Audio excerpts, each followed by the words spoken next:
Olá, pessoal! Mais um episódio aqui do Boa Ideia no Ar, desta vez em formato híbrido, formato virtual. Estamos aqui hoje para compartilhar com vocês esse momento de reflexão que todo final de ano, né, começo de ano novo, traz para a gente. Então, eu aqui, Andréia Marques, e minha colega... Oi, gente, Helena White aqui, também junto com a Andréia, para esse momento de final de ano, que é sempre bem gostoso a gente parar para pensar como foi o ano e que ano que a gente quer. Exatamente. E, sabe, a gente estava refletindo nos aprendizados, né, Helena, que a gente teve esse ano. Fomos com a cara e com a coragem, nenhuma das duas nunca tinha trabalhado com podcast, com rádio, com coisas nenhuma disso, e a partir de ideias que floresceram, que surgiram lá na pandemia e que floresceram um pouco depois, estamos aqui hoje finalizando esse nosso primeiro ano. E aí a Helena deu uma ideia super legal de fazer essa reflexão num formato de entrevista, já que foi o que a gente fez o ano inteiro, né? Então, vamos lá, Helena. Só que as entrevistadas seremos nós com as nossas reflexões. Manda aí, Helena, o que você tem para me perguntar? Joia, vamos lá, vamos nós dar o exemplo da reflexão. Conta para mim, Andréia, e para os nossos ouvintes, qual foi o assunto que mais te pegou em todas essas entrevistas que a gente fez e que você mais aprendeu? O que mais te impactou? Qual foi? Olha, um tema, uma entrevista que, para mim, foi um assunto, não digo novo, mas que me trouxe a oportunidade de aprofundar, foi a questão do transporte público em Campinas, que é um tema tão doído, né, para tanta gente. Eu lembro que teve tantos... quando a gente foi buscar os áudios, né, do pessoal, o povo fala, teve tanta gente com depoimentos, com queixas variadas sobre o transporte público, e foi muito bacana as explicações que nós tivemos dos nossos entrevistados, os problemas, as possíveis soluções. Esse foi um tema que me pegou, né? Não só porque atinge todo mundo, né? Quem anda e quem não anda de transporte público. Então, foi um tema que eu gostei de ter aprendido um pouco sobre isso. E você, Helena, qual foi o tema que mais te sensibilizou, te fez crescer? Olha, o tema que mais me sensibilizou, mais me pegou, foi o Amar é Acolher, da Gabi e da Natália. Eu convivo com tantos casais homoafetivos, para mim é uma coisa assim que, né, faz décadas que eu estou com essa convivência, porque afinal fui funcionária pública e fui trabalhadora de ONG.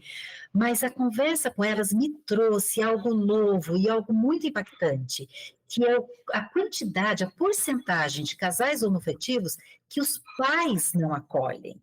Aquilo da mãe dela estar na parada gay e ser abraçada pelas outras meninas, porque sentem falta do abraço da mãe, nossa, aquilo me pegou, eu me conectei muito com elas, e senti uma empatia, uma ligação muito forte com elas, e aprendi muito sobre o sentimento delas naquele episódio. Você sabe que outros assuntos também que, emendando, né, pensando aqui agora, de repente, que me tocaram também, foram a questão das árvores, que foi um dos nossos primeiros, porque ainda mais que a gente está agora começando o verão de novo, né, tá aquele medo, mas saber que existe um jeito certo de fazer, que é possível ter uma cidade arborizada e com qualidade, ainda mais numa época que a gente está vendo elevações de temperatura tão grandes, né? Como é bom viver próximo de uma árvore, né? Que elas são vítimas e não vilãs. Então, a gente precisa exigir do poder público o bom cuidado com as nossas árvores. Essa foi muito legal. A dos indígenas, saber que a gente está numa cidade tão cheia de indígenas, né? Foi muito bom também. E, ultimamente, do Dia de Doar, que é uma cultura que a gente precisa fazer crescer, né? Porque a gente tem tanto, e tem tanta gente, ninguém é pobre o suficiente que não consegue doar nada, nem rico que não precise de nada. Então, acho que é legal a gente compartilhar essa cultura do doar, e são outros trabalhos que me fizeram refletir bastante. E você? Verdade, você sabe que pensando em pessoas, a doutora Thaís Cremasco, o que que é aquela mulher? Eu aprendi muito com ela também, Episódio sobre principalmente, feminicídio, né? foi o episódio do feminicídio, principalmente a ligação de uma pessoa que convive tão proximamente de uma realidade tão dura, ela convive diariamente com mulheres que apanham, que morrem, que não enxergam o abuso, e ela tem que trabalhar para que a pessoa enxergue e denuncie, e ao mesmo tempo não perde o brilho, não perde a esperança, não perde a vontade de brigar, não perde a crença na mulher, né? Ela acredita na mulher, ela ama o ser humano, principalmente a mulher, por isso ela tem aquela vibração toda. Eu aprendi muito com ela, tanto sobre o tema, sobre como manter a chama viva, né, da briga dentro da gente, apesar de estar convivendo com uma realidade tão dura como ela convive. E você falando em realidade dura, outro que foi duro, mas a gente conseguiu enxergar soluções e bons exemplos, é a questão da violência nas escolas, que impactou tanto a nossa sociedade brasileira esse ano, né? Uhum. Saber que isso é tão presente, às vezes, dentro de casa, que os pais precisam estar atentos, né, à internet que os filhos estão usando, nessa estrada sem fim que está dentro da nossa casa, e que há soluções, que há organizações trabalhando nessa cultura da paz, trabalhando com jovens e adolescentes na cultura da paz. Esse é um episódio que também vale muito a pena ser revisto, né, Helena? Verdade, verdade. E, Andréia, fazendo essa coisa de reflexão, né?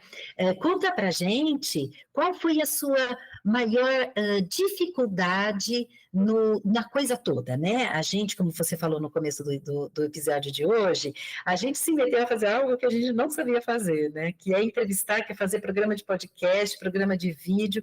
O que para você foi mais difícil? Acho que o mais difícil foi a concisão, né? Isso é uma coisa que a gente, eu acho que todo mundo que é muito empolgado com o que faz, que gosta, é um desafio. É, porque os assuntos eram tão envolventes que, nossa, dava vontade de ficar 3 horas conversando com o entrevistado, não apenas 30 minutos, né?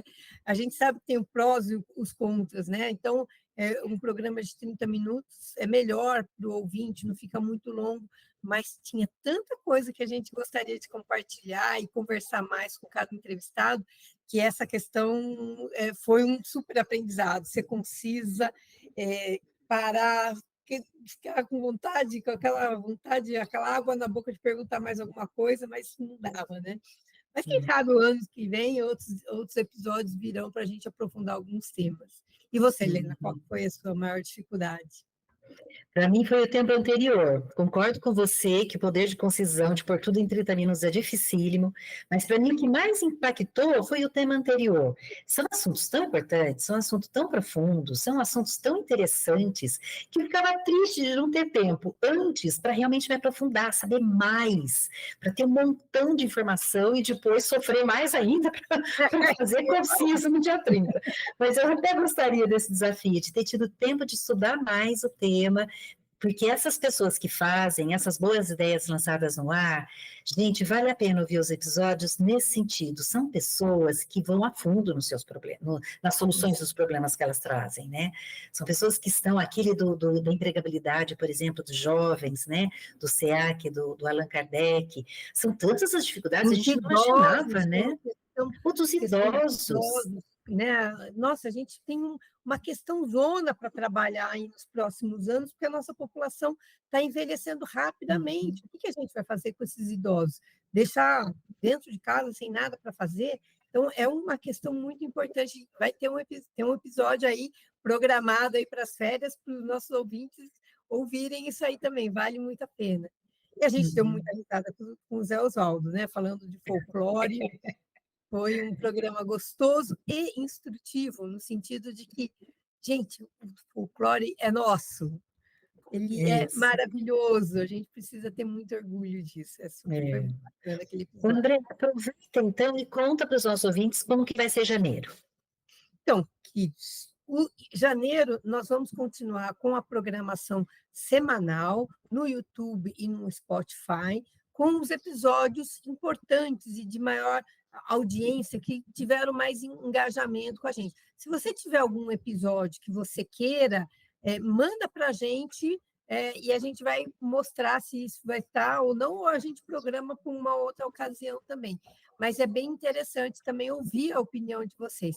O que a gente já coletou como opiniões do público vão ser inicialmente esses que a gente está colocando agora durante o mês de janeiro, ok? Uhum. E olha, mensagem final. Gostaria muito que vocês tivessem, tirassem realmente esse finalzinho de ano, essa virada de ano, para uma coisa que é muito importante, esse ritual de passagem para o ano novo. Isso deve trazer um momento para a gente de reflexão. O que a gente aprendeu durante esse ano, no que a gente cresceu, o que a gente ainda precisa desenvolver para o ano que vem, né? Um momento de gratidão por tudo aquilo que a gente conquistou, um momento de esperança por tudo que ainda iremos conquistar, né? E essa importância de trabalhar o coletivo, não adianta a gente não ganha nada sozinho, a gente ganha quando a gente está junto de uma coletividade, trabalhando. Então, reflitam um pouco sobre isso, né? Para a gente construir juntos um ano de 2024 melhor, né, Helena? Isso mesmo. A gente hoje quer trazer para vocês os nossos votos de uma entrada de ano bem gostosa. Façam essa coisa da passagem de ano, que parece que é só festa, é só beber, é só dançar. Não, é mais que isso, né? A gente olhar para trás, sentir orgulho do que fez, se perdoar pelo que não fez, sentir essa gostosura, essa gratidão por estar vivo e por ter feito tanta coisa bacana em 2023. E na sua listinha para 2024, porque eu te convido a fazer aquela tradicional metas de 2024, coloca uma das nossas boas ideias lançadas no ar. A gente lançou tanta boa ideia, né? Escolhe uma, vem com a gente se envolver com essas pessoas que fazem uma Campinas melhor, o mundo melhor, a sua própria vida melhor, a vida das pessoas que estão perto. São boas ideias muito legais que vale a pena botar nessa listinha.